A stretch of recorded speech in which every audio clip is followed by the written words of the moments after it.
Bueno, buenas tardes. Parece que ya se acaba lo bueno y nos toca a nosotros empezar el último bloque de este congreso, de Congreso Internacional en Ganadería Extensiva y Cambio Climático. Mi nombre es Rafael Safra, pertenezco al Departamento de Sanidad Animal, a la Unidad de Parasitología de la Universidad de Córdoba. Y vamos a comenzar este bloque, este último bloque. Se han tocado distintos aspectos en todo el Congreso, distintas perspectivas de la ganadería extensiva y del cambio climático, y ahora toca una perspectiva nueva que trata sobre la salud y el bienestar animal. Bueno, pues lo que vamos a hablar nosotros es sobre las parasitosis en la ganadería extensiva. Estamos en un congreso internacional de ganadería extensiva y cambio climático, y lo primero que nosotros nos preguntamos es ¿qué pintan los parásitos aquí? Es decir, las parasitosis, ¿qué tiene que ver con la ganadería extensiva? Bueno, pues la parasitosis tiene mucho que ver con la ganadería extensiva porque es causa de pérdidas económicas que se traducen en pérdidas en ganancias de peso, pérdidas en la producción de leche, pérdidas incluso en la producción de lana, pérdidas reproductivas que producen los parásitos. En concreto, como estáis viendo ahí, los parásitos que se denominan nematodos gastrointestinales. En este contexto de ganadería extensiva, pues las peculiaridades propias de la ganadería extensiva hacen que estos animales sean más susceptibles a estos parásitos. Y además, si estamos hablando de ganadería ecológica, pues entonces lo que estamos es añadiéndole una importancia extra, porque están muy controlados, muy restringidos los tratamientos farmacológicos. Bueno, y la segunda parte del título del Congreso es el cambio climático. ¿Y qué tiene que ver el cambio climático con los parásitos? Es decir, ¿cómo encajamos nosotros esto aquí? Pues tiene bastante que ver porque todos estos nematodos que yo os comentaba anteriormente, cuando están parasitando a nuestros animales de ganadería extensiva, eliminan huevos al exterior que tienen que desarrollarse en el medio. Y cuando ese desarrollo tiene lugar, ocurre con unas condiciones de temperatura y de humedad muy concretas. Si estamos en un contexto de cambio climático, esto hace que los ciclos biológicos de los parásitos puedan alterarse y, como consecuencia, nosotros podamos encontrar un cambio en la estacionalidad en la que se presentan estas parasitosis en los animales. Y esa es la razón de que nosotros nos encontramos en este proyecto. En concreto, participamos en esta acción, cambio climático, pasto y biodiversidad, mejora de la calidad de los pastos y la biodiversidad del campo. Y en lo que nosotros hemos participado directamente, todo lo que tiene que ver con el proyecto, es la demostración de la influencia del cambio climático, como podéis ver, en los ciclos de los parásitos y en sus prevalencias, a través de un estudio en el que nosotros estudiamos la carga parasitaria y la prevalencia de esos parásitos en explotación extensiva de carácter ecológico. De esta forma, en un futuro, se podrían crear modelos que implementaran medidas de manejo, sobre todo enfocadas en el pastoreo, y que nos permitieran, en este sentido, mejorar o disminuir ese riesgo de contagio. La otra acción en la que participamos sería el ensayo de antihelmíntico alternativo y estrategia de manejo que se apoyaba fundamentalmente en dos pilares. Uno de ellos sería el uso de antihelmíntico alternativo utilizando diversas especies herbáceas con capacidad antiparasitaria y también el uso de esporas de hongos, mal llamados nematófagos, pero que lo que hacen es restringir o impedir que se desarrollen correctamente las larvas de los nematodos que yo os comentaba anteriormente. Todo ello realizado siempre en 10 granjas. Bueno, ¿y cómo llevamos a cabo todo esto? Pues esto lo llevamos a cabo con la ayuda inestimable de nuestros compañeros del Departamento de Producción Animal, con Vicente a la cabeza, donde tuvimos acceso a 10 fincas en la zona del suroeste de España y donde se procesaron, como podéis ver, un total de 817 muestras. Se ve que el PowerPoint no lo ha puesto bien, pero bueno, os lo digo yo, 146 fueron de ovino y 671 de ovino, en muestreos que se cogieron tanto en invierno como en verano. Con esas muestras, que se cogieron de forma individualizada, como podéis ver en la imagen, nosotros lo que hicimos fue realizar un estudio parasitológico mediante la técnica de MassMaster, que tenéis aquí muy resumida, pero en resumidas cuentas es una técnica que lo que nos permite es cuantificar, hacer una estimación del número de huevos que están eliminando los animales que se encuentran parasitados. Esto que estáis viendo aquí es una cámara de MassMaster que tiene dos camarillas. Nosotros, con la idea de aumentar la sensibilidad de la técnica, realizamos dos cámaras en vez de una. Eso significa que en vez de 800, que a pesar de tener 817 muestras, nosotros lo que realizamos fueron 1.634 determinaciones en los animales que estudiamos. Bueno, teníamos un montón de datos, dijimos, bueno, ahora esto ¿cómo le metemos mano? Pues lo que hicimos fue utilizar dos software. En el primero que estáis viendo, que está aquí en la parte izquierda, es un software que nos permitió obtener la prevalencia con el intervalo de confianza del 95%, y el otro software nos permitió realizar las comparaciones estadísticas. Comparando los muestreos, estadísticamente la diferencia, si habéis diferencia estadística en la prevalencia de los dos muestreos, y además, mediante un test que se llama el test exacto de Fisher, lo que vimos es si existía algún tipo de asociación entre esos incrementos y la época del año. Ahora, en esta tabla nos hemos restringido por problemas de tiempo, veis que vamos todos corriendo rápido, tenemos 10 minutos, no se puede parar, empieza a sonar la campana, nos volvemos locos perdidos. Entonces lo que he puesto ha sido 6 fincas donde tenemos el muestreo de invierno y de verano, de ovino, con un montón de tablas, y solamente quiero hacer referencia a una cosa. Los parásitos que estáis viendo arriba, o los grupos de parásitos que estáis viendo arriba, son parásitos que no hemos encontrado nosotros en el estudio. Es decir, este estudio se ha realizado de forma ciega. No hemos ido buscando determinados parásitos porque sabemos que son los que dañan a los animales o porque sabemos que son los que provocan las pérdidas productivas. Esto es lo que no hemos encontrado en las fincas que hemos analizado de esa zona geográfica. Como esta tabla puede ser un poco, digámoslo así, abrumadora, viendo tanto porcentaje y tanto rollo, digámoslo así, dijimos, bueno, vamos a presentarlo en gráfica que se ve mucho mejor. El color gris son los muestreos de invierno, el color verde son los muestreos de verano, tenéis la finca con la localización geográfica y, como podéis ver, como norma general, las columnas verdes siempre están por encima de las grises. Es decir, la prevalencia era más alta en verano que en invierno. Incluso en algunos casos donde estáis viendo los asteriscos se corresponden con unas diferencias que fueron estadísticamente significativas. Como podéis ver, dependiendo de la finca, pues algunas tenían más parásitos y otras tenían menos especies de parásitos. Bueno, pues hicimos el estudio estadístico para ver si existía asociación con esa época del año, y lo que vimos es que en los Strongylidus y en Dicrocelium dendriticum sí es verdad que había una asociación entre ese aumento significativo de la prevalencia y la presencia en verano de estos animales.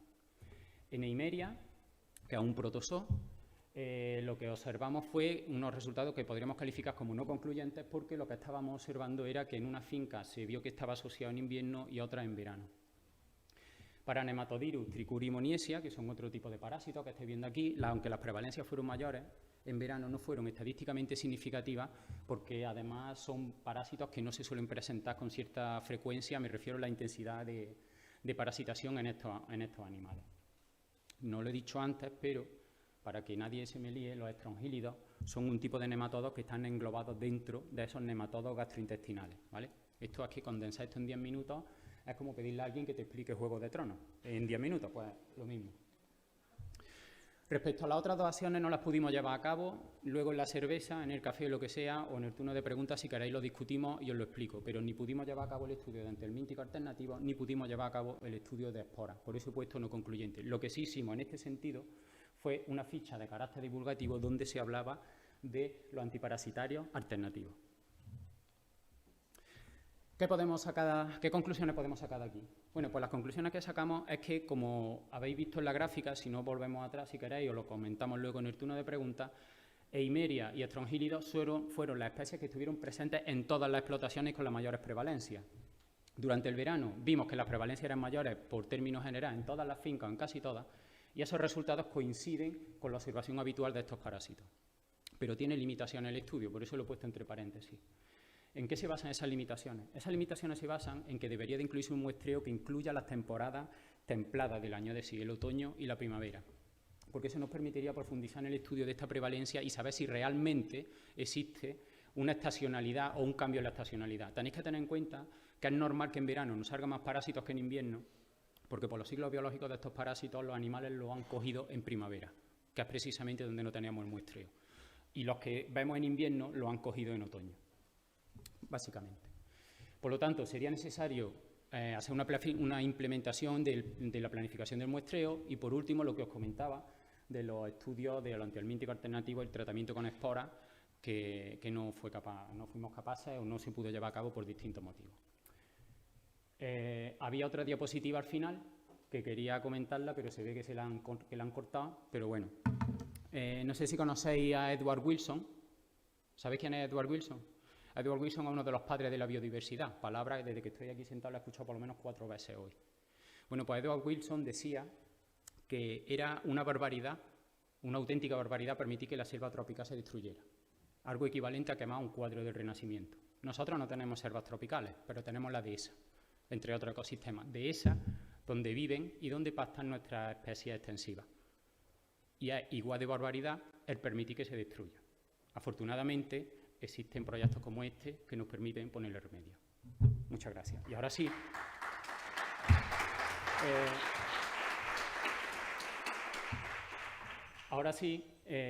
Da igual que suene la campana, me acompañan unos compañeros que van a tocar este mismo tema, pero desde otros puntos de vista.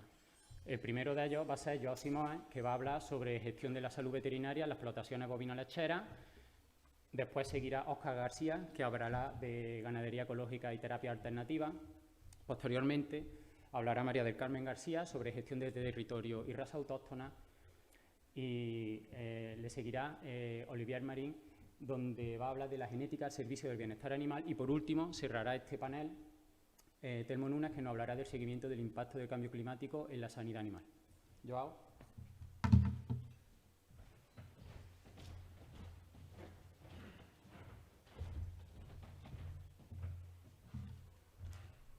I will talk about.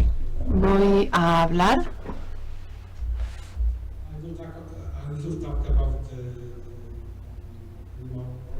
Voy a hablar del bienestar animal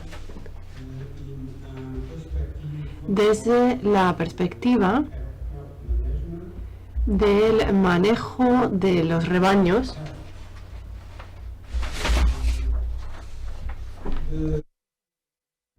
El objetivo es sencillo.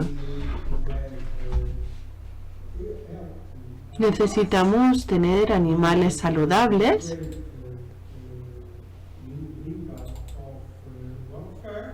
y equiparamos el nivel de bienestar con el desempeño de las razas. Además, tenemos una demanda social de bienestar animal. Y esto supone plantear ciertas preguntas acerca de cómo podemos producir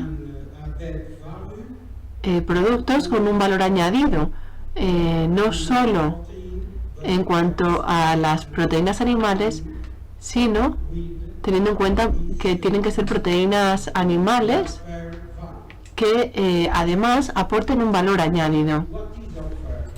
Y cuando hablamos de bienestar, ¿de qué estamos hablando? El bienestar se basa en 5 tipos de libertad.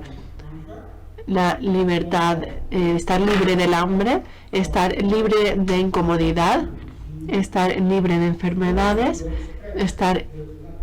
sentirse que los animales se sientan libres para expresar sus comportamientos naturales y que los animales estén libres del miedo e incomodidad. Se trata de un aspecto psicológico. Esta es la humanización de la salud animal. Esto significa que los animales son seres sintientes y que pueden sufrir y que además tienen emociones. Como por ejemplo el miedo.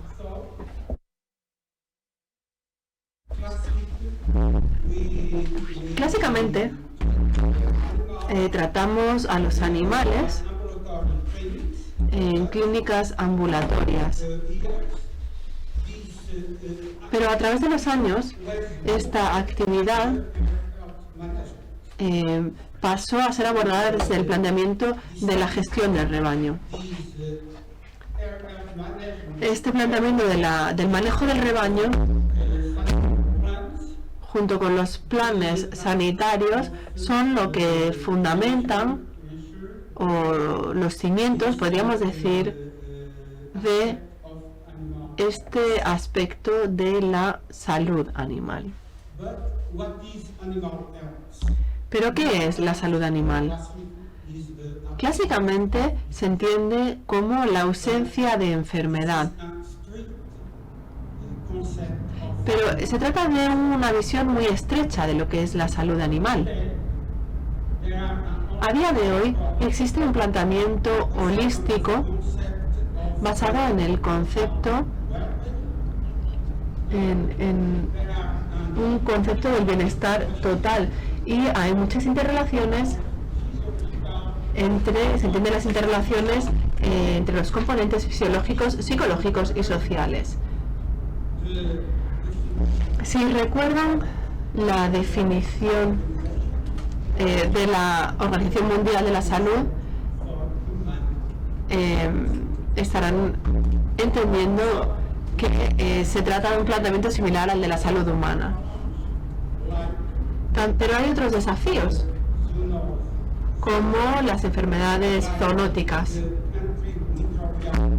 También tenemos la resistencia antimicrobiana y resistencia a los antiparasitarios, y por lo tanto necesitamos plantearnos el control de esas enfermedades teniendo en cuenta el entorno, teniendo en cuenta las poblaciones animales y las poblaciones humanas. Esta interfaz es multidisciplinaria, y esta interrelación es en lo que se basa la salud como un todo. Si entendemos la salud animal como una interrelación entre estos tres aspectos,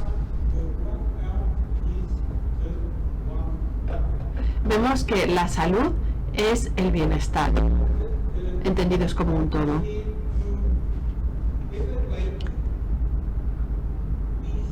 Hemos de evaluar este aspecto sobre el bienestar y sobre la salud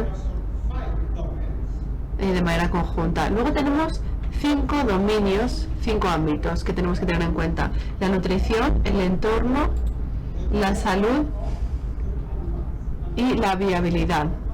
Y estos 4 aspectos son responsables del último aspecto, que es el estado psicológico del animal.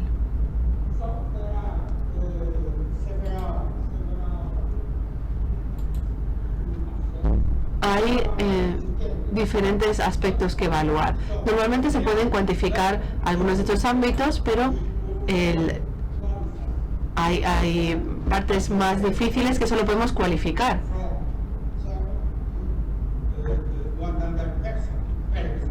Entonces no se puede cuantificar el 100% de estos ámbitos. En algunos casos hay una puntuación lineal. Con esta información es posible calificar o puntuar la situación basándonos en el bienestar animal. Durante más de 10 años hemos trabajado con un protocolo de evaluación del bienestar animal, y este protocolo a veces se ha utilizado con fines de marketing para evaluar y puntuar las diferentes explotaciones de acuerdo con estándares de bienestar animal. Este aspecto es muy importante para los consumidores.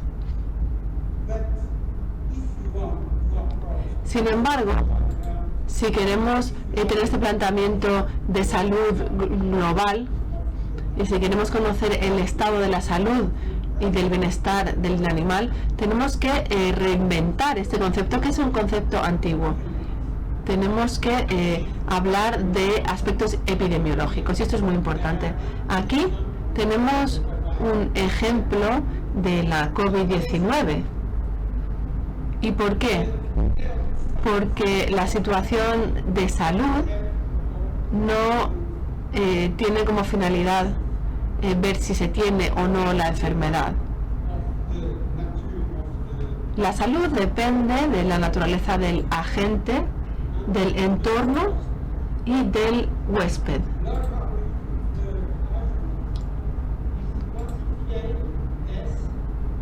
Perdón, del anfitrión. El agente puede ser más o menos víricos. más o menos vírico y puede causar un daño mayor o menor al organismo en el que se aloja. En la segunda parte tenemos diferentes factores que contribuyen a la presencia de estos agentes. Por ejemplo, la carga viral, la carga de las bacterias, la carga de parásitos o de el agente que sea. Y finalmente tenemos es el anfitrión. El anfitrión puede ser más o menos susceptible a la gente. Esta susceptibilidad depende de la edad, del género, de la comorbilidad, de la presencia de otras enfermedades, pero hay un aspecto muy importante que es el estado vital.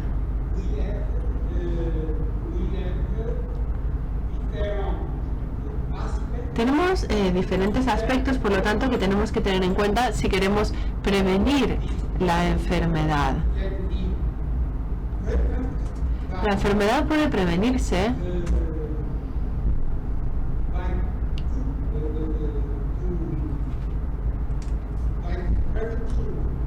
evitando los factores de riesgo, por ejemplo,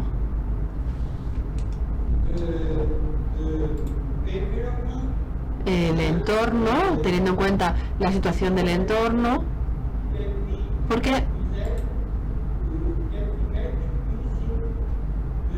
el entorno puede influir, por ejemplo, si se vacuna al huésped, se puede mejorar la inmunidad. Cuando trabajamos con animales estabulados, la situación es muy diferente de cuando hablamos de sistemas extensivos. Y para prevenir la enfermedad tenemos distintos tratamientos: bioseguridad, vacunas y cría selectiva. Normalmente las poblaciones estabuladas se dan en ganadería intensiva, y en la ganadería intensiva es donde se dan las tecnologías más avanzadas. Por ejemplo, en el caso de los pollos broiler, los broilers se crían en un entorno donde el entorno está absolutamente controlado en cuanto a temperatura, en cuanto a humedad, y también está controlada la ventilación. En estos casos hay mucha bioseguridad. Por el contrario, en poblaciones que están al aire libre hay mucho contacto con el entorno exterior y hay una interfaz con animales salvajes. Los patógenos pueden circular en el entorno y pasar de animales salvajes a animales domésticos. Las medidas de bioseguridad son inferiores en estas poblaciones. No es fácil cuantificar el bienestar en estas poblaciones criadas en intensivo y en extensivo. Sin embargo, en años recientes hay estudios que aspiran a diferenciar el bienestar de ambas poblaciones. Aquí, por ejemplo, tenemos un estudio que habla de que hay un mejor rendimiento en los sistemas en los que hay más de 12 horas de pastoreo. En estos casos, probablemente este mayor bienestar se deba a una mayor superficie para que los animales se ejerciten. hay menos lesiones, menos traumas y mejores indicadores. Hay otros estudios recientes que confirman que el área de seguridad es menos fuerte en las poblaciones que están al aire libre que las poblaciones que están estabuladas. En este caso, se intentan cuantificar los ciertos anticuerpos, pero no hay evidencias relativas a las diferencias entre los dos sistemas, con excepción de los anticuerpos LG. Estos anticuerpos pueden ofrecer una protección natural.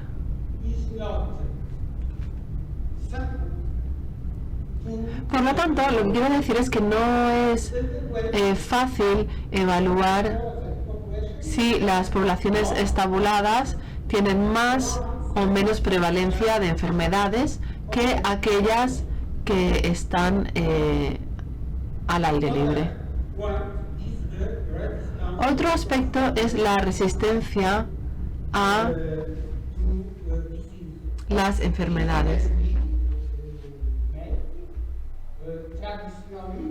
Tradicionalmente, esta resistencia se puede lograr mediante la mejora de las razas y se puede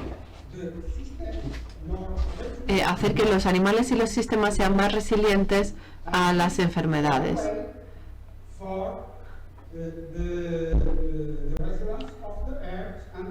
Estas son maneras en las que se puede mejorar la resiliencia de los rebaños y los sistemas. La edición genómica, estamos hablando de la nueva era, es una herramienta nueva, que podemos hablar de ella porque hay organismos genéticamente modificados, existen. Esto es un problema para el público y es un problema también para los gobiernos.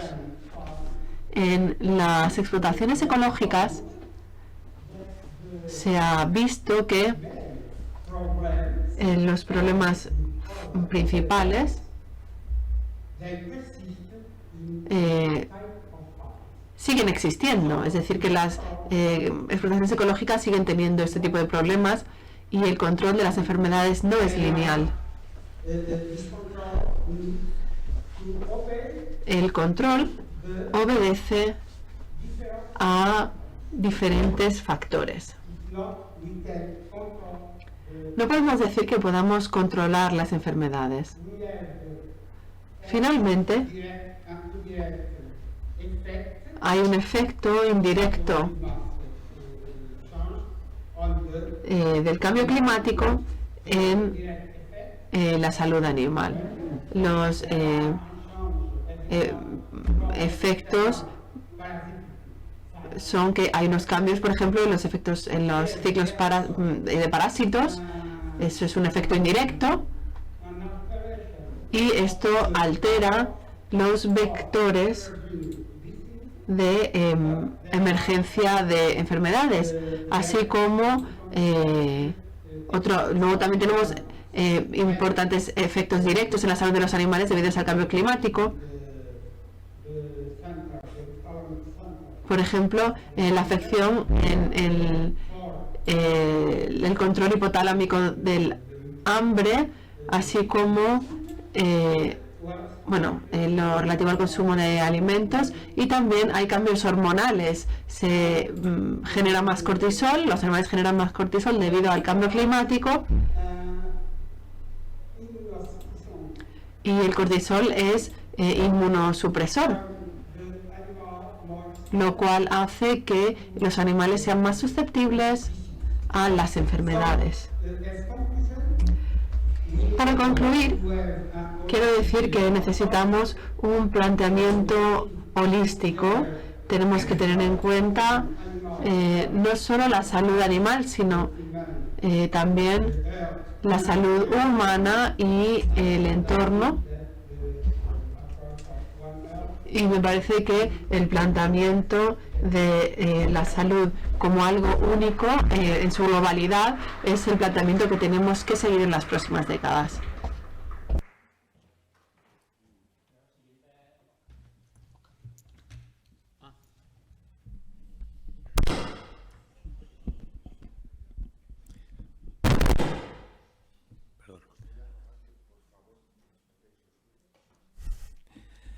Hola. Tengo una mala noticia. Yo no voy a hablar de ganadería ecológica ni de terapias alternativas. De hecho, acabo de enterarme del título de mi intervención. Sí voy a hablar de eso, pero como una parte indirectamente. Yo trabajo algo con terapias alternativas, trabajo con ganaderías ecológicas parcialmente, trabajé mucho más en el pasado con las terapias, pero bueno, digamos que mi objetivo y mi enfoque ha cambiado. Entonces, a mí en este momento no me preocupa tanto qué terapias usamos, sino cómo usamos, por qué y cuál es todo lo demás que no son las terapias. Bueno, ya está dicho.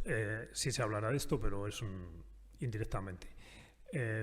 Cuando amablemente la organización, mis amigos de la organización me invitaron, como siempre me pasa, pensé que podía yo aportar.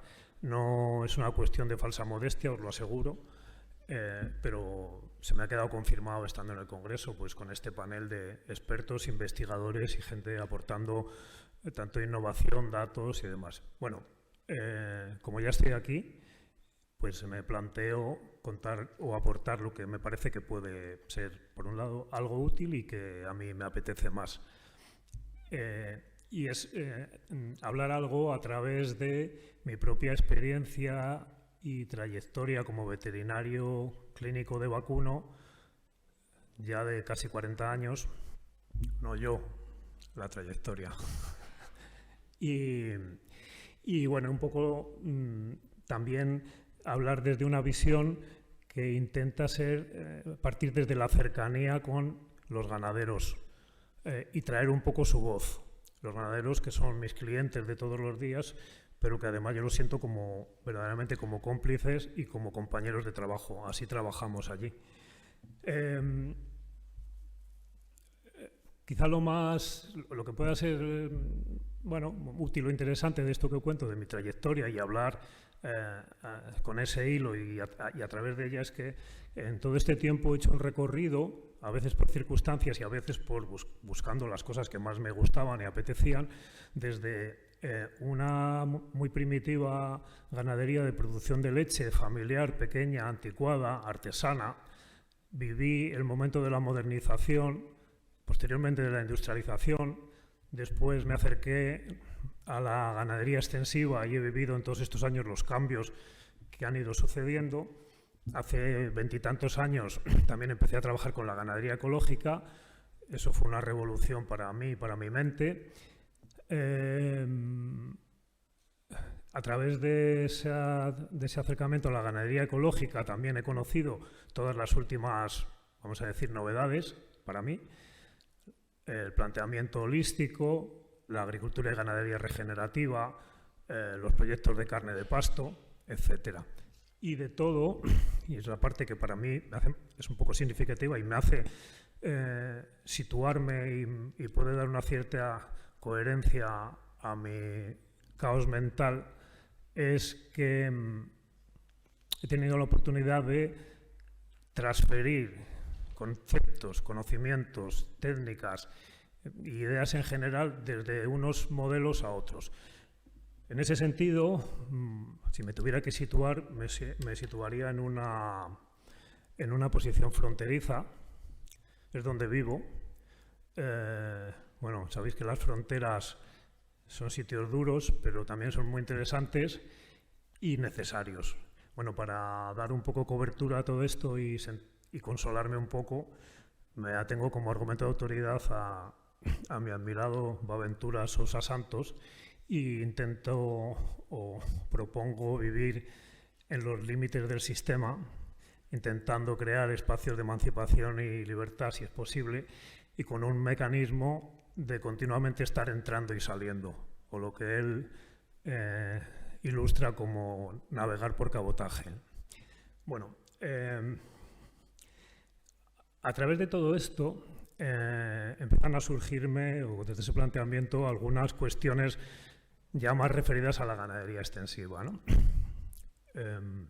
Comento.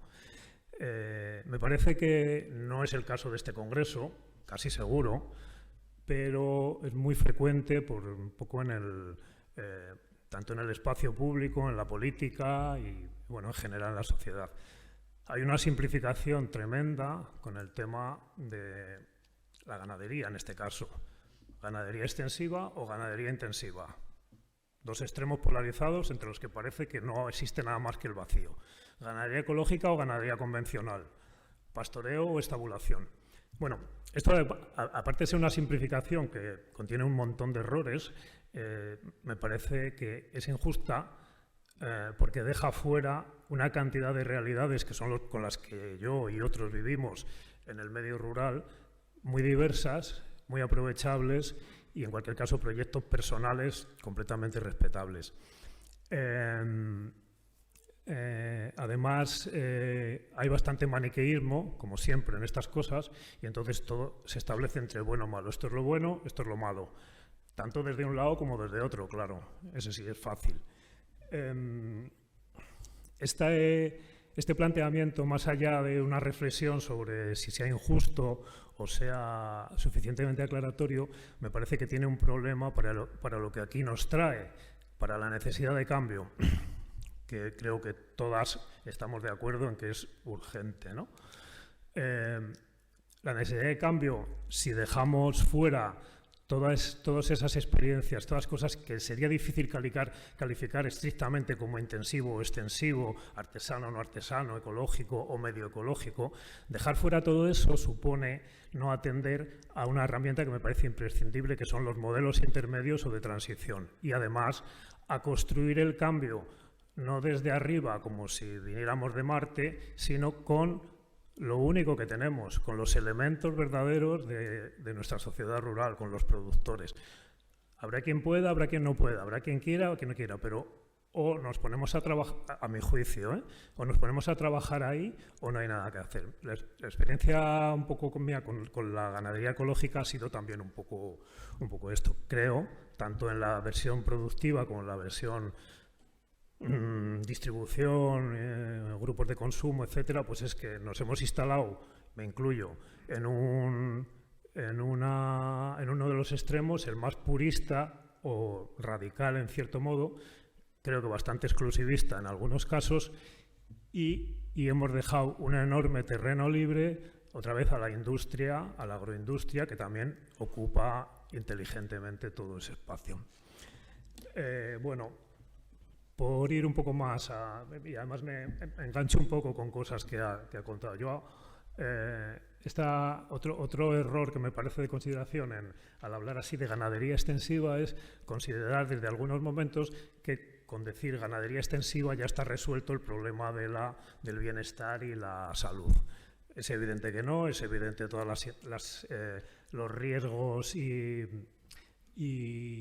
problemas que puede tener una ganadería en extensivo, pero además, bueno, es bastante más, daría para bastante más hablar y comentar, pero bueno, diré que me parece que también en mi experiencia que la cuestión de la interacción con el ser humano es otra de las cosas que rompe un poco esa idea de que un concepto más o menos que asimila la ganadería extensiva a una especie de vida silvestre. Me parece a mí que esto tiene alguna influencia como anglosajona, pero bueno, no estoy seguro. No es del todo exacto. Los animales, nuestro ganado son animales domésticos. Como recuerdo que mi amigo Vicente Rodríguez explicaba muy bien hace años en Ronda, en la Algaba, la domesticación ya hace 4 o 5 mil años consistió en traer, etimológicamente domesticación, domus, traer a casa. Entonces, en lo que yo veo, que puedo comprobar en ganadería extensiva muy abierta, la presencia humana es un auténtico factor de estrés y de malestar. Y en cambio, en sitios que se supone que son más intensivos, más cerrados, pues nos podemos encontrar que ese nivel en el que la interacción del hombre es fácil y cómoda para nuestros animales domésticos, puede provocar estatus de bienestar y salud. Vosotros no veis el reloj, pero yo sí. Hay una parte que me gustaría tocar un poquito más seria, aparte de mis cansinas reflexiones. Quiero contar, para ilustrar un poco cómo nosotras trabajamos. Cuando digo nosotras, es porque yo trabajo con una compañera, y la hago, bueno, Elvira Rodríguez no está aquí físicamente, pero digamos que está en espíritu, y contar un poco cómo trabajamos nosotros con las ganaderías extensivas, desde el punto de vista sanitario. Partimos de una vocación clínica y un aspecto tradicional de la veterinaria, pero bueno, solo voy a poner un ejemplo que engancha también con Rafa y con lo que hemos hablado. ¿Cómo manejamos nosotros, por ejemplo, las parasitosis? Y aquí entra todo esto que he intentado contar antes de cómo hemos ido transfiriendo conocimientos desde lo ecológico, desde lo tradicional, desde el sentido común, desde la tecnología, desde el laboratorio, desde la universidad. Entonces, en las ganaderías que nosotras gestionamos, que constituyen un conjunto de unas 90 ganaderías extensivas agrupadas como herramienta colectiva en una ADS, no sé si esto es de aquí, una agrupación de defensa sanitaria, y entonces nosotros el tema del control de parásitos, por intentar ponerlo como un pequeño ejemplo, primero, tomando conceptos que en este caso vienen del manejo ecológico y del manejo más natural, tenemos un a priori que es, de momento, perderle el miedo. No quiero contradecir que causen un problema, pero es decir, no tener tanto miedo.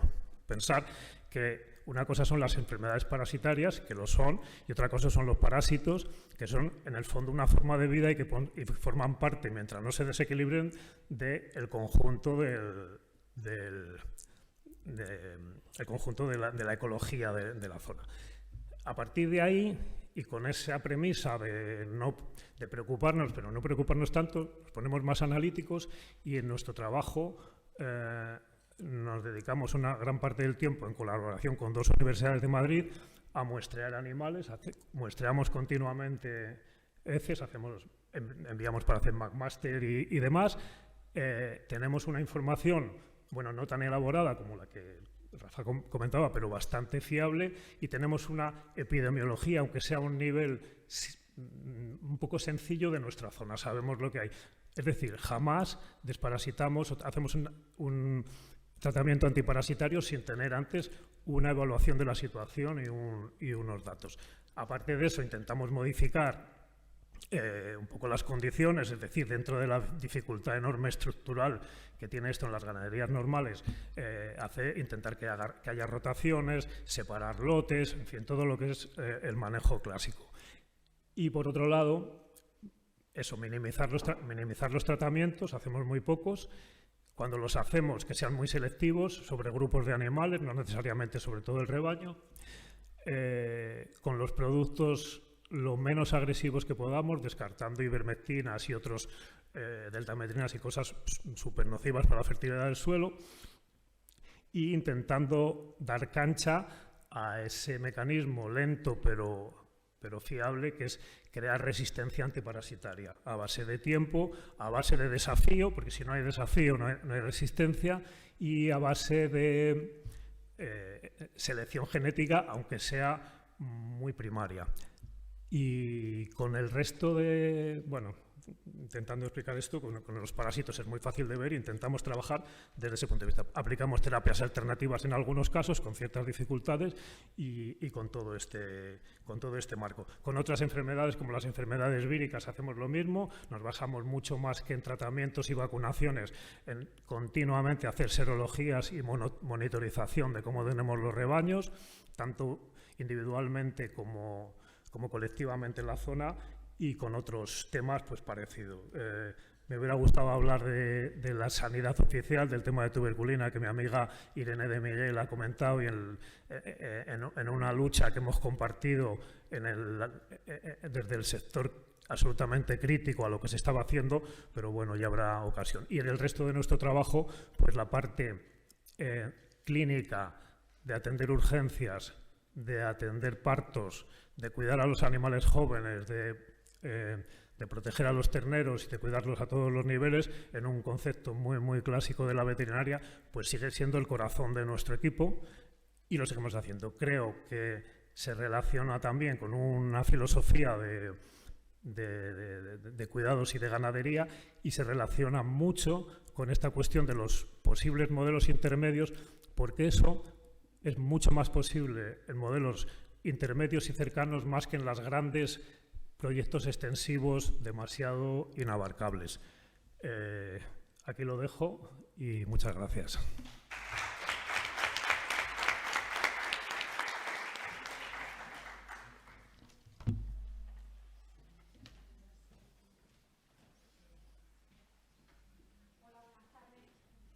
Sobre todo quiero agradecer que me hayáis invitado a estar en el Congreso. Para mí es un verdadero placer. Bueno, pues vamos allá.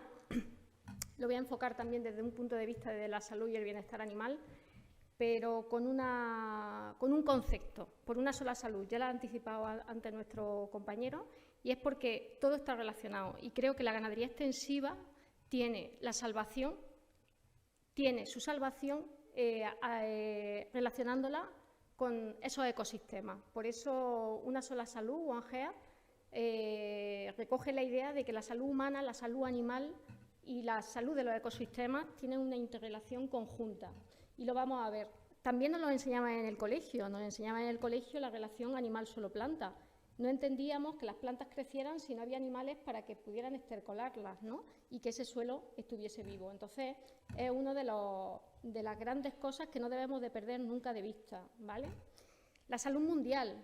Sí quería dar estos datos para que supiésemos dónde nos manejamos, ¿no? Fijaos que el 60% de los agentes patógenos que causan enfermedades humanas provienen de los animales domésticos, que el 75% de los agentes patógenos humanos emergentes son de origen animal, y que el 80% de los patógenos con riesgo de utilización bioterrorismo son de origen animal. Es decir, son datos que tenemos que tener encima de la mesa para que veamos la interrelación humano, animal y suelo, ¿no? En cuanto a seguridad alimentaria, tenemos un problema también de seguridad alimentaria, incluso de abastecimiento. Fijaos, cada noche alrededor de 811 millones de personas se van a la cama con hambre. En el año 2050 tenemos que incrementar el 70% de proteína animal adicional, ¿vale? Y mientras tanto, más del 20% de las pérdidas de la producción animal se vinculan a enfermedades animales. Y con respecto a medio ambiente, las actividades humanas hemos alterado gravemente el 75% del entorno terrestre y el 66% del medio marino. La sociedad está preocupada por el medio ambiente. Sin duda la sociedad está preocupada por el medio ambiente. Pero ¿qué mensaje le llega a la sociedad? ¿Creéis que el mensaje que voy a poner ahora es correcto? Fijaos qué frase tan potente. Comer carne destruye el planeta. Os pongo, ¿es esta afirmación cierta? ¿Es cierta esta afirmación? Fijaos, os voy a poner dos fotos. Esa foto es del altiplano granadino, cuando estaba el cereal, donde era un cereal de secano, que se era gestionada por el ovino segureño, y donde teníamos aves esteparias como era el sisón, ¿vale? Era un sistema de producción animal, y donde la cantidad de agua que se utilizaba, ayer daban datos, 75 litros por hectárea, ¿vale? Ese sistema ahí, y esa carne ahí, era mucho más sostenible que lo que ha pasado ahora. Fijaos lo que tenemos ahora, en ese mismo altiplano. Una producción de almendro, ecológica, teóricamente además, sin nada de cubierta y con extracción de agua. Señores, ¿es cierto que comer carne destruye el planeta? Según en qué sitio, en qué situación. Os quiero poner ese ejemplo. Decía Óscar que no está bien que nos polaricemos. Ganadería intensiva, ganadería extensiva. El gran problema de la ganadería extensiva es que no está ni definida. Es que no sabemos lo que es. Lo que no está definido no existe. Entonces, no podemos, desde la ganadería intensiva no nos pueden dar ese discurso porque es que no está definida la ganadería extensiva con el beneficio que hace, con el gran beneficio que hace. Lo que sí tenemos claro es que una ganadería intensiva o una agricultura intensiva, si nosotros ponemos todas las explotaciones intensivas y le ponemos la capa de nitratos, que no hemos hablado en este congreso de nitratos, hemos hablado de emisiones y tal, pero el ecosistema está compuesto de muchas más cosas, y una de las cosas son las contaminaciones por nitratos. Curiosamente, donde está esa ganadería intensiva es donde hay una contaminación por nitratos bastante fuerte y unos consumos de agua bastante fuertes. Pero, sin embargo, donde tenemos nuestra ganadería extensiva, tenemos nuestra Red Natura 2000, que se solapa en un 90%. Si cogemos el mapa de pastos y pastizales de SIGPA y la ponemos con la Red Natura 2000, coincide en un 90%. Pero no me voy a quedar solo ahí. Le vamos a poner la capa de aves necrófagas y me coincide con esa Red Natura 2000. Le voy a poner la capa de emisiones de CO2 y coincide que es donde menos emisiones hay. Es decir, puedo ir superponiendo capas y vemos que esa ganadería extensiva tiene unos beneficios ecosistémicos muy importantes. Y os hago la siguiente pregunta. ¿Dónde empieza la salud? Hemos dicho que la salud es un todo. Salud del ecosistema, salud humana, salud animal. Pues la salud empieza ahí, en nuestros suelos. En nuestros suelos empieza la salud. Y nuestra ganadería extensiva, como ya la habéis visto que gestiona y está gestionando la Red Natura 2000, gestiona uno de los espacios con mayor valor ambiental. Hice esa foto hace 10 años. Vosotros me vais a decir que es más sostenible en esta también. Esa foto la hice hace 10 años. Cuando vuelvo a los 10 años a ese mismo sitio, me encuentro eso, ¿vale? Entonces, la primera pregunta es, ¿dónde está la piel de la Tierra? Porque vamos a considerar la Tierra como un órgano, un organismo, ¿no? Donde el pasto es la piel. ¿Dónde se va la piel? ¿Cuántas toneladas de suelo perderemos en un año en esta superficie? ¿Cuántas toneladas de suelo? Se necesitan 500 años para formar 2,5 centímetros de suelo fértil. O sea, en una sola tormenta aquí nos lo vamos a cargar. Ahí empieza la salud. Ahí empieza la salud. Os pongo esta foto porque cuando se quemó la catedral de Notre Dame, todo el mundo se puso la mano a la cabeza. Oh, Dios mío, tenemos que dedicar mucho dinero porque pues hacer esto en el campo es quemar una catedral de Notre Dame todos los días. ¿Cuántos cambios de uso de suelo estamos haciendo sin tener en cuenta la calidad de esos suelos? ¿Vale?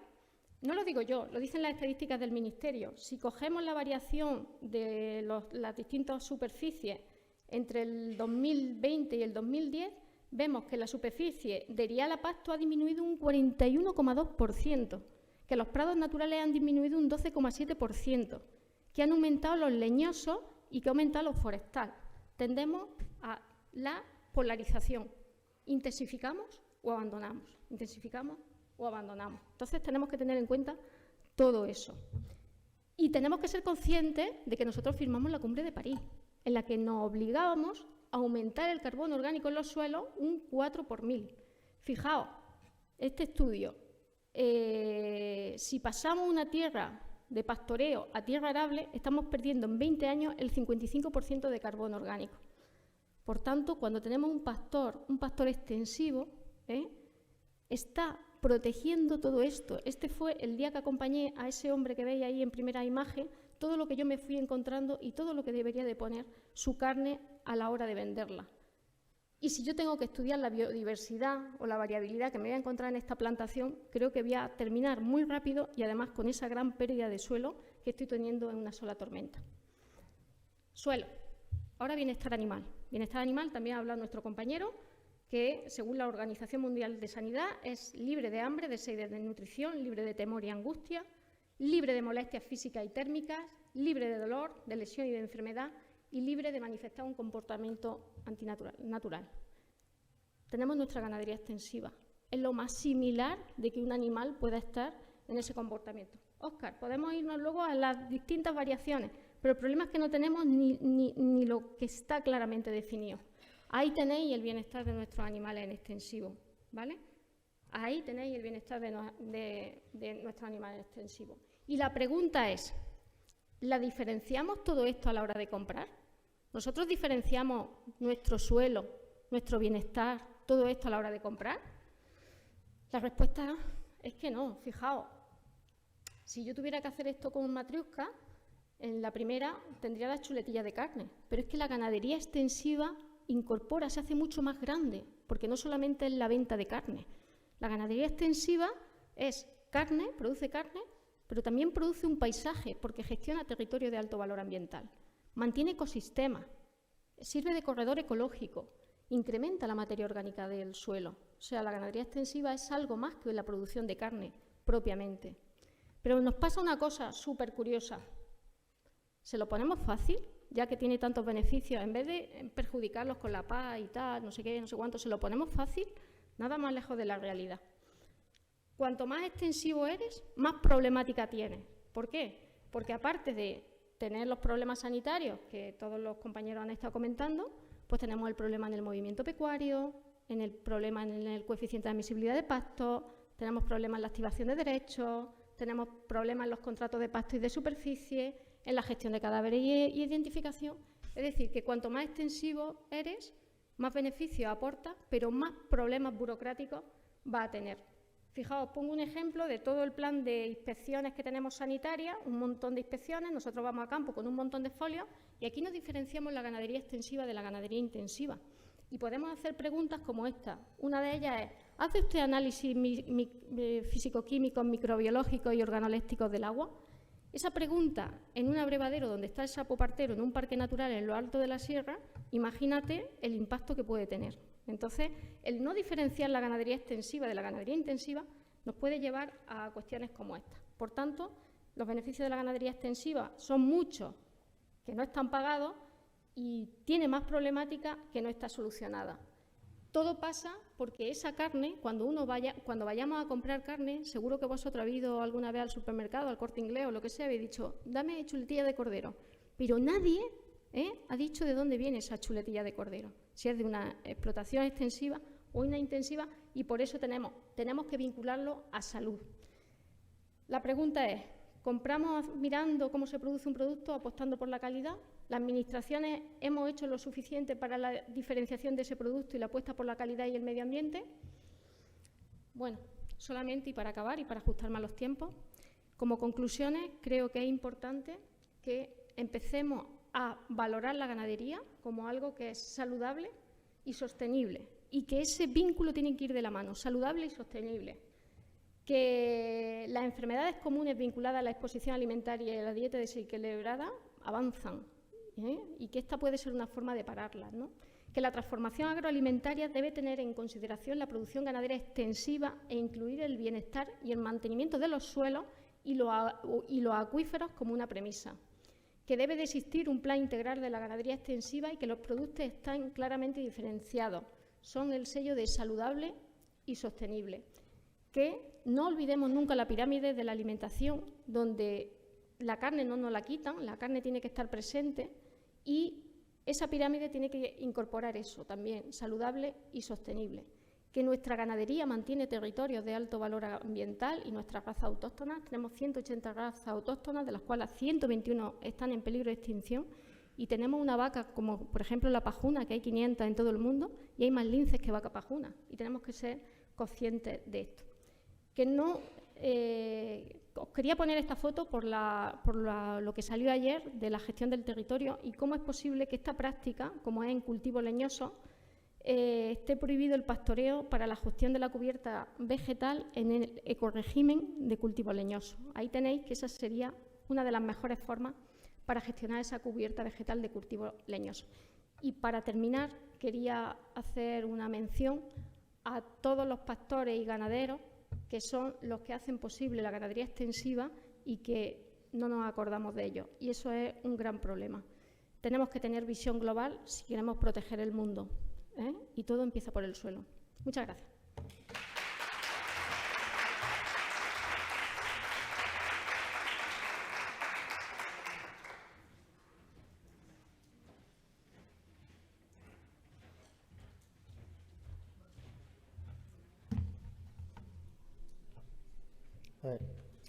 Buenos días. Good morning. My name is Olivier Morin and I'm a farmer from the Pyrenees, from France. Ovejas de leche, cerdos y bueyes en un sistema transhumantes, una transhumancia muy corta, 3 meses en verano, pero muy importante. Y somos transhumamos en una zona del Parque Nacional del Pirineo. Nuestros sistemas de crianza extensiva son naturalmente signos de bienestar, pero nuestros animales están siendo hechos para vivir afuera. Y el bienestar afuera cuando el lobo o el oso no le atacan, ¿no? Claro.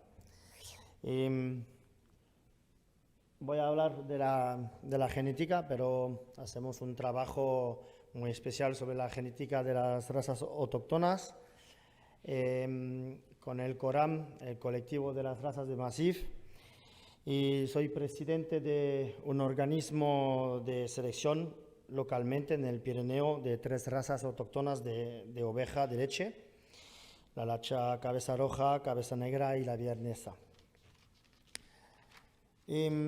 Durante 30 años hemos trabajado la genética sobre la productividad. ¿Por qué la productividad? Obligatorio adelante la amenaza de importación de razas exógenas. Hoy se ha dado un giro. ¿Por qué? Porque el cambio climático nos obliga a tener en cuenta las evoluciones, la voluntad de la sociedad, lo que esperan, el contexto también económico de aumentación del pienso y la apariencia de impactos negativos sobre el medio ambiente con nuestras prácticas. Si nos trabajamos sobre las razas autóctonas, hay un riesgo importante de rotura. Si nos perdemos esas razas, vamos a deslizar por sistemas ganaderos protegidos. De fuera vamos a pasar afuera del suelo con aire acondicionado. Se va a perder la biodiversidad doméstica por la desaparición de las razas locales. Vamos a perder la autonomía de foraje y va a aumentar los insumos. También vamos a perder mucho con los impactos positivos en el territorio, pues, impactos positivos socioeconómicos, pero servicios ecosistémicos. Y vamos a perder de consistencia y complemento de las especificaciones de las roturas de calidad y de debilitamiento de los sectores.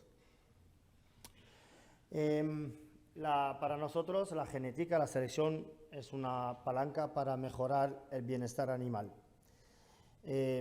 Había hablado de la productividad, ahora nos concentramos sobre la selección de los criterios de la longevidad, de la salud, la robustez y la resistencia.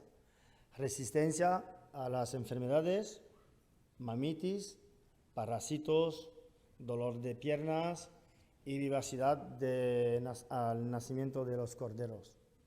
Los objetivos son claros: animales sanos, adaptados a su entorno. Voy a hablar un poco rápido, pero es muy... se podría hablar mucho, mucho sobre este proyecto. Hemos empezado un proyecto que se llama Fenopasto. Estamos creando una plataforma de servicio genético para adaptar las razas locales a los desafíos del cambio climático y la transición agroecológica. Esta plataforma se va a crear aquí en los Pirineos Atlánticos, en mi lugar. ¿Cómo hemos creado esta plataforma? Había un apel a proyecto por la Europa, HVMV, y el programa se llama Smarter, pero no está acabado.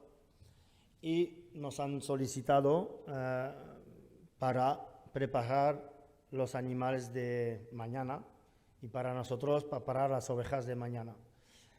Y son 3 países que trabajan juntos con 27 socios internacionales de investigación y el objetivo es trabajar sobre el fenotipo y cuando hemos hecho la validación, la transferencia de innovación se van a hacer en los esquemas de selección.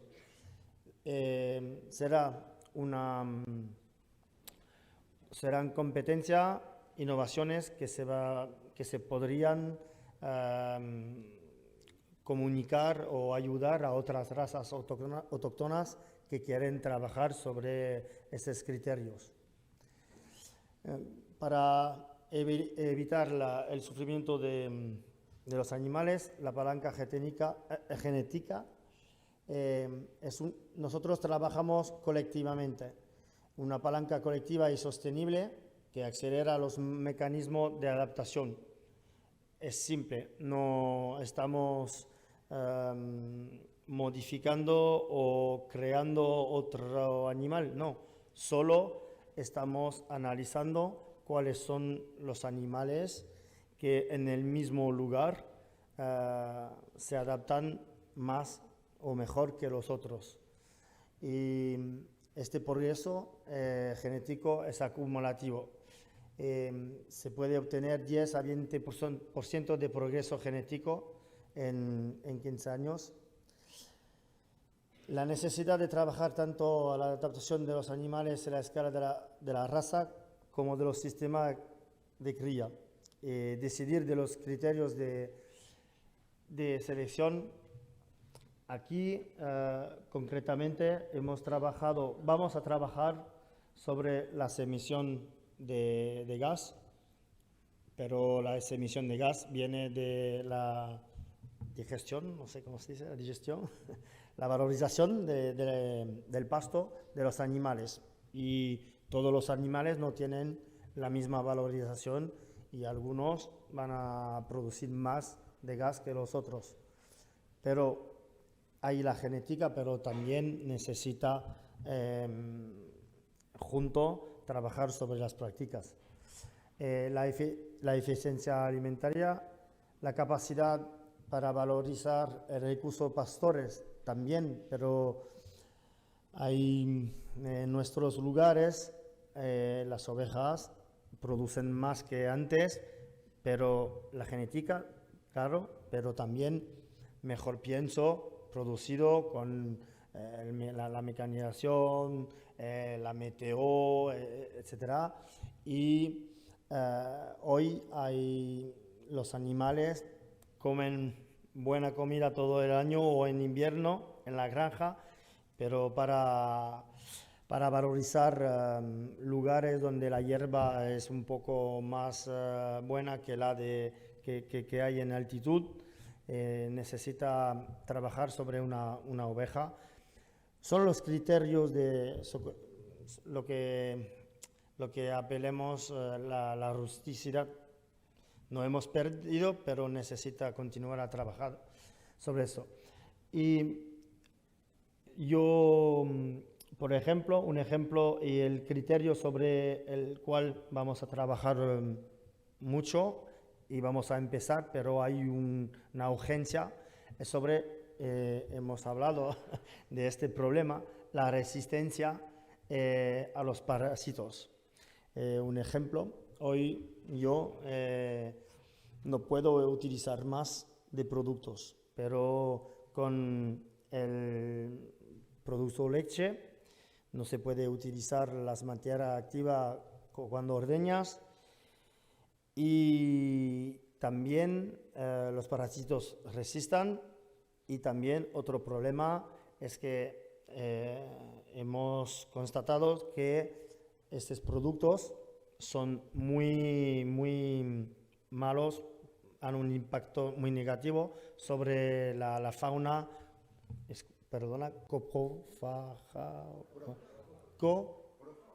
coprófaga. ¿Me han entendido?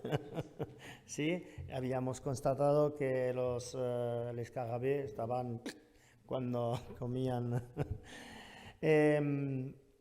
Pero ahora estamos trabajando sobre la resistencia natural de los animales.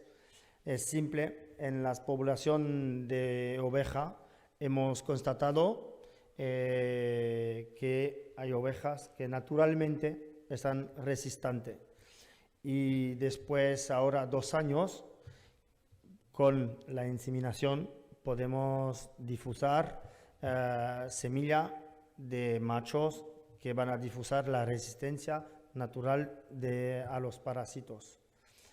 Es un ejemplo de lo que estamos trabajando sobre nuestro sistema de selección. Tenemos poco tiempo, vamos a pasar un poco. Lo esencial es que la genética es un buen apoyo para adaptar las razas a todo lo que se pasa para el clima, pero claro que necesita una organización, ¿verdad? Que nosotros hemos, con la selección sobre la leche y todos los criterios, ahora tenemos una ingeniería que funciona muy bien y nos permite de ir adelante para trabajar sobre todos estos criterios. ¿Vale? Perdona, pero tenemos un tren muy rápidamente. No sé si puedo quedar para el debate, pero si hay algunas preguntas,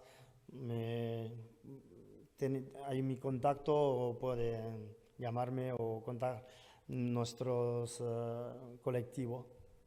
Muchas gracias.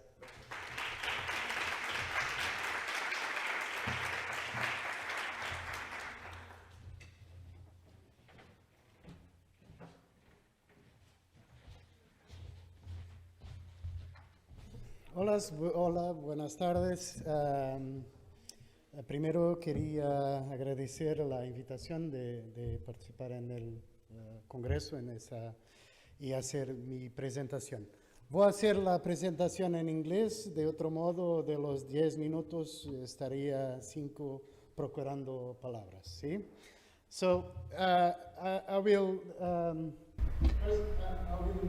Voy a presentarme. Soy profesor en la Facultad de Veterinaria, y trabajo muy cercanamente con los servicios veterinarios oficiales de Portugal. En mi presentación voy a intentar abordar una pregunta muy sencilla. Ayer llegué tarde, pero sí que pude estar aquí en el debate sobre políticas, y hoy hemos hablado de la situación que hay en España en cuanto a políticas. Y hemos hablado de los obstáculos que hay con respecto al cambio climático.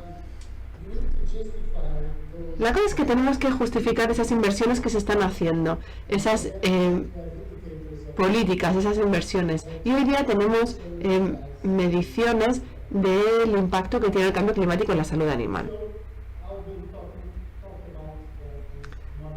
Voy a hablar de esta monitorización del cambio climático.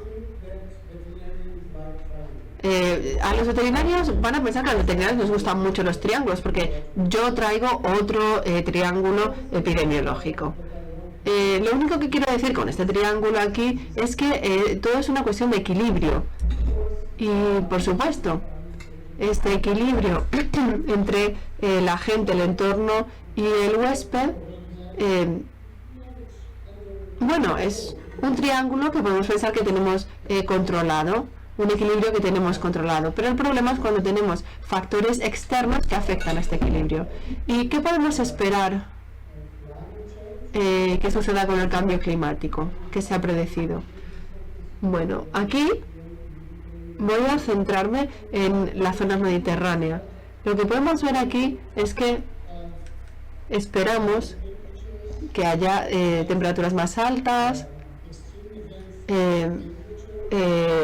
climatología extrema y episodios extremos de precipitaciones, desertificación y sequías. ¿Y cómo afecta esto a este equilibrio? Esto es especialmente importante. Aquí tenemos los vectores de la enfermedad, y eso es muy importante porque los vectores, su actividad, sus ciclos, está muy influida por los factores externos. Aquí en el lado, en el pico del entorno, tengo a, digamos que esta persona es un ganadero, porque los ganaderos pueden influir en el entorno en el que están los animales.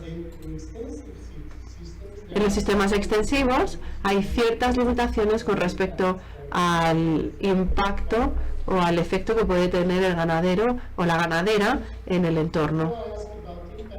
Antes de hablar de los impactos, tenemos que pensar en qué tipo de enfermedades podemos tener.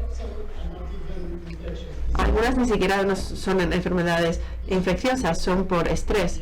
Esta semana en Portugal hay un nuevo comité que va a debatir la sobremortandad en las personas, en la gente. Y esa sobremortandad, aparte de por el COVID, se atribuye a las olas de calor. Y el hecho es que no solo las personas mueren en las olas de calor, los animales también. Y aquí tenemos un ejemplo de un trabajo realizado por un estudiante nuestro de grado, y lo que estábamos intentando era sencillamente ver cómo cambia la mortandad según la climatología y cuánto tiempo después de una ola de calor se mantiene esta sobremortandad. Aquí lo que podemos ver es un análisis que hicimos por edades. Aquí es entre 20 y 60 días después. Aquí abajo tenemos la temperatura y la humedad, y cuando la temperatura y la humedad aumentan, vemos, no sé cómo se dice esto, aquí tenemos el tiempo que transcurre desde el evento, el aumento de la temperatura y la muerte de los animales. Y aquí lo que vemos es que hay efectos inmediatos y vemos que el riesgo de que muera el animal cuando el índice de temperatura y de humedad baja a un cierto punto, hay un aumento de 1,5. Es verdad, hay el doble de posibilidades de que muera el animal cuando existen esos niveles.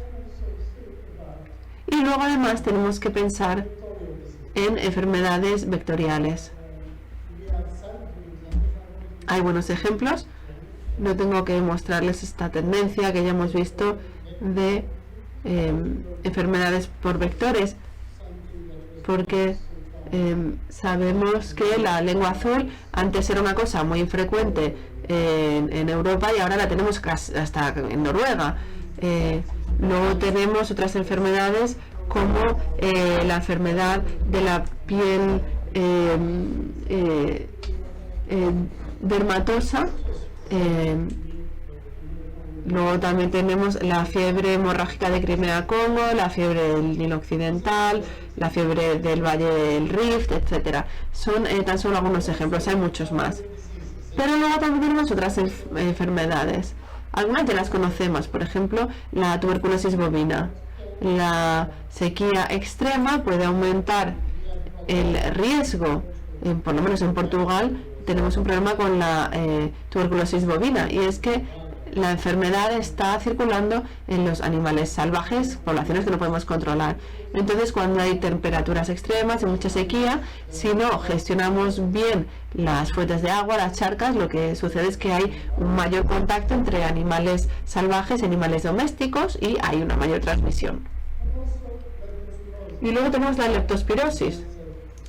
Cuando hay muchas precipitaciones, episodios extremos, puede haber brotes de esta enfermedad. Entonces tenemos un planteamiento de supervisión de estas enfermedades. ¿Cómo controlamos estas enfermedades? Podemos tener sistemas de vigilancia, podemos comprar vacunas y tenerlas almacenadas, podemos desarrollar métodos de laboratorio, pero eso es un gasto y hay recursos que son limitados. Entonces lo que tenemos es que justificar la asignación de los recursos para controlar o para mitigar estas enfermedades, y para ello es muy importante hacer evaluaciones de impacto. Les voy a dar un ejemplo con la leptospirosis. No sé si aquí es un problema en ganadería extensiva, en el sur de España. En Portugal es un problema grave el de la leptospirosis.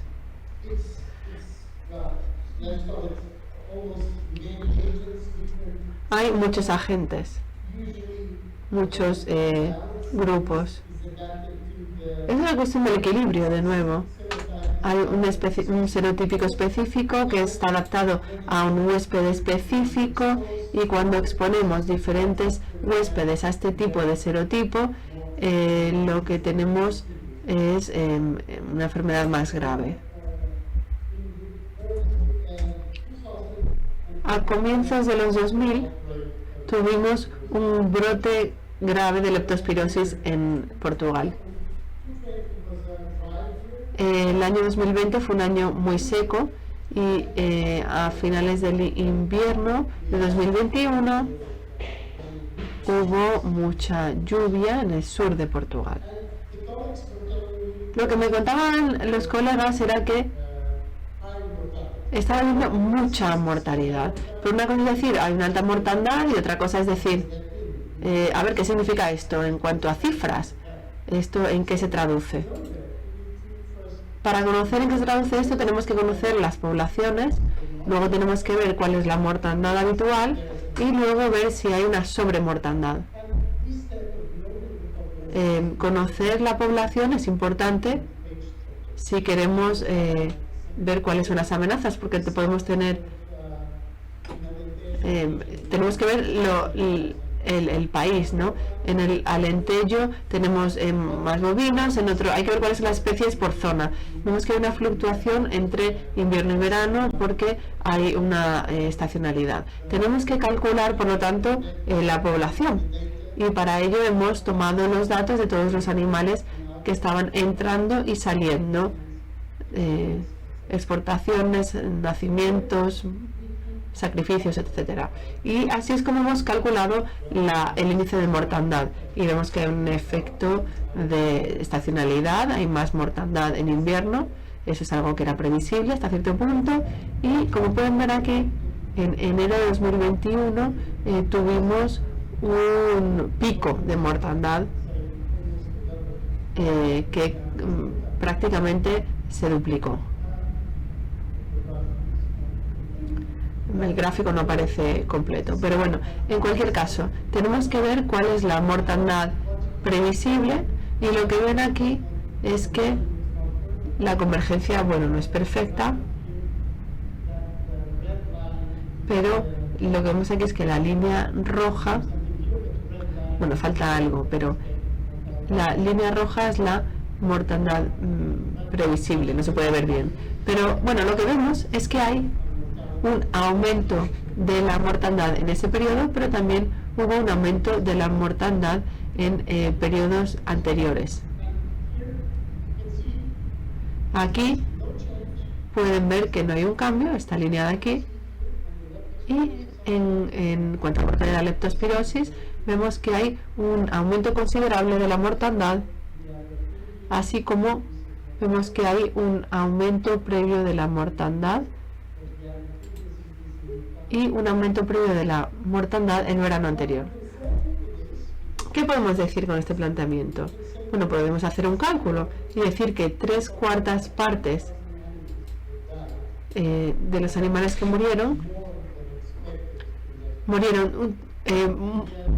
más animales de lo previsible, y tenemos un mayor efecto en animales jóvenes, que suele pasar con la leptospirosis.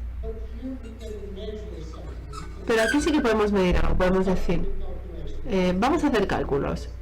Esto nos va a costar X dinero, como ganaderos, ganaderas. Lo que no tenemos es el efecto en la paridera, porque bueno, va a haber problemas de abortos. ¿Cuál es el impacto económico? ¿Cómo se pueden prever nuevos brotes? Eso todavía no lo hemos hecho y lo tenemos que hacer. Para cerrar, y no sé si he sobrepasado los 10 minutos que tenía, indicadores de impacto. Son muy importantes si queremos tomar decisiones sobre políticas de mitigación. No sé, personalmente, yo en mi vida tengo que saber cuánto me va a costar algo antes de tomar una decisión de comprarlo o no. O cuánto me va a costar algo si no lo compro. Si hablamos de políticas de un país, de una región, de un sector, hace falta tener estos indicadores. Se ha hablado de la digitalización. Nosotros no podríamos calcular estos impactos sin digitalización, porque esa es una información que existe, que está en el sistema, en los servicios veterinarios oficiales de Portugal. Pero si queremos ajustar más nuestros cálculos, nuestros indicadores, si queremos saber qué es lo que ha pasado con la producción, necesitamos mejores datos, que todavía no tenemos disponibles. Pero también necesitamos no solo recopilar los datos, sino crear los sistemas que nos permitan digerir estos datos. Y, por lo que sé, y estoy hablando desde el punto de vista de Portugal, creo que en España no sucede lo mismo, tenemos que crear sistemas que monitoreen las poblaciones para intentar identificar esta sobremortandad, estos brotes de sobremortandad o periodos de pérdida de producción no previsibles. Y esto no es solo trabajo que tengan que hacer los veterinarios o los técnicos, es un trabajo que requiere la colaboración entre diferentes sectores. Pero me parece que es posible. Nosotros estamos comenzando nuestro sistema de monitorización de la mortandad en Portugal y espero tener en un año listo este sistema y poder compartirlo con todos los ganaderos para que puedan hacer una comparación. Gracias. ¿Se escucha por aquí? Sí. Bueno, me dicen que no hay tiempo para preguntas. Supongo que ahora después a lo mejor podemos compartirla nosotros con una cervecilla. ¿Hay una salida? Bueno, pues entonces, simplemente para clausurar la mesa, me gustaría, como va la cosa de, como muy bien comentaba Telmo, de multidisciplinaridad, que es lo último que ha dicho en sus conclusiones, había una congresista americana, me gusta mucho la cita, no sé si estáis dando cuenta, y esa congresista americana decía que una ecología saludable era la base para una economía saludable. Yo me he acordado de eso cuando estaba hablando Juanma. Y por último, Einstein decía que todos somos muy ignorantes, lo que pasa es que no todos ignoramos las mismas cosas, y eso es lo bueno. Eso está en el trasfondo de este congreso y se ha puesto de manifiesto en esta mesa con un denominador común. Así que